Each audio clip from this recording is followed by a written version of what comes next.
a aimés comme on n'a jamais aimé. Il nous guide chaque jour comme une étoile dans la nuit. La Bible au quotidien, le verset du jour. Éphésiens chapitre 3, le verset 19, je cite.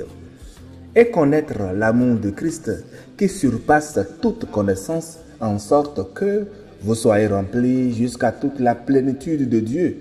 Fin de citation. Glorifions le Seigneur. Prenez et mangez. Alléluia, bien-aimés auditeurs et auditrices de notre Seigneur Jésus-Christ. Le verset du jour d'aujourd'hui nous introduit dans l'une des prières les plus profondes de l'apôtre Paul. Et pour bien le comprendre, plaçons-le très bien dans son contexte. Dans Éphésiens, le chapitre 3, Paul est à genoux devant le Père, intercédant pour l'Église et demande 4 choses pour les Éphésiens. Qu'ils soient fortifiés intérieurement par l'Esprit, que Christ habite dans leur cœur par la foi et qu'ils puissent comprendre avec tous les saints quelle est la largeur, la longueur, la profondeur et la hauteur de l'amour de Christ, l'amour en 3D. Et enfin, notre verset du jour, le verset 19, vient comme le sommet de toute cette prière-là, connaître cet amour qui dépasse toute connaissance afin d'être rempli de toute la plénitude de Dieu. Alléluia. Bien-aimé. Le sujet central du verset n'est donc pas la connaissance, mais c'est beaucoup plus l'amour de Christ lui-même et la plénitude de Dieu comme finalité. Paul dit connaître ce qui surpasse toute connaissance. Mais comment connaître ce qui dépasse l'intelligence? L'apôtre ne parle pas ici de savoir intellectuel accumulé dans les livres ou dans la mémoire. Il parle d'une connaissance vécue, d'une rencontre qu'on fait avec le Seigneur, d'une communion intime avec l'amour de Christ et un amour si vaste qu'aucune pensée humaine ne peut en faire le tour. C'est un amour qui s'éprouve plus qu'il ne s'explique. On peut décrire l'océan, mesurer ses profondeurs, cartographier ses courants, mais nager dedans est une autre chose. Mais non, pas du tout. C'est quand on expérimente ça qu'on comprend vraiment ce qu'il y en est. Paul prie pour que les Éphésiens d'alors plongent dans cet amour-là, qu'ils le goûtent, qu'ils en soient saisis. Et c'est cet appel qu'il fait à tout et chacun de nous aujourd'hui. Et la finalité, Paul dit, être rempli jusqu'à toute la plénitude de Dieu. Non pas une étincelle, non pas une portion, mais la plénitude. Ce que Paul a demandé dans ce verset pour ses croyants d'alors, c'est rien du moins que ce que Colossiens 2, les versets 9 ont affirmé. En Christ habite corporellement toute la plénitude de la divinité et nous avons tout pleinement en lui. Chers amis dans le Seigneur, être rempli de la plénitude de Dieu ne signifie pas devenir Dieu, non, pas du tout. Mais c'est être pleinement envahi par ce qu'il communique en nous, sa paix, sa sainteté, sa sagesse, sa compassion et sa présence en nous.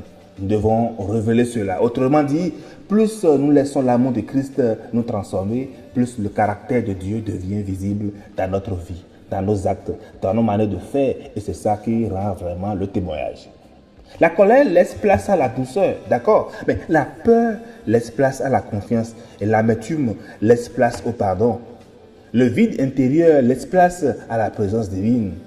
Ainsi, chers amis dans le Seigneur, le centre de ce verset, je vous dis, c'est notre Seigneur Jésus-Christ lui-même. Tout part de lui et tout retourne à lui. L'amour dont Paul nous parle n'est pas un sentiment abstrait, c'est bien l'amour révélé à la croix. L'amour qui s'est livré pour nous alors que nous étions encore pécheurs. L'amour qui ne se reprend pas. Et Jean l'écrivait bien sûr dans Jean 3, le verset 16. Nous avons connu l'amour en ce qu'il a donné sa vie pour nous. Cet amour-là n'est ni mérité ni mesurable. Il est la dimension même dans laquelle, je vous dis, bien-aimés, nous sommes appelés à habiter. Au travers de tout ça, bien-aimés, nous devons nous laisser remplir. Parce que le danger de notre époque, c'est de se contenter de peu, de connaître quelques versets, de pratiquer quelques rituels et de croire que cela suffit. Paul nous le dit très bien parce qu'il prie pour la plénitude.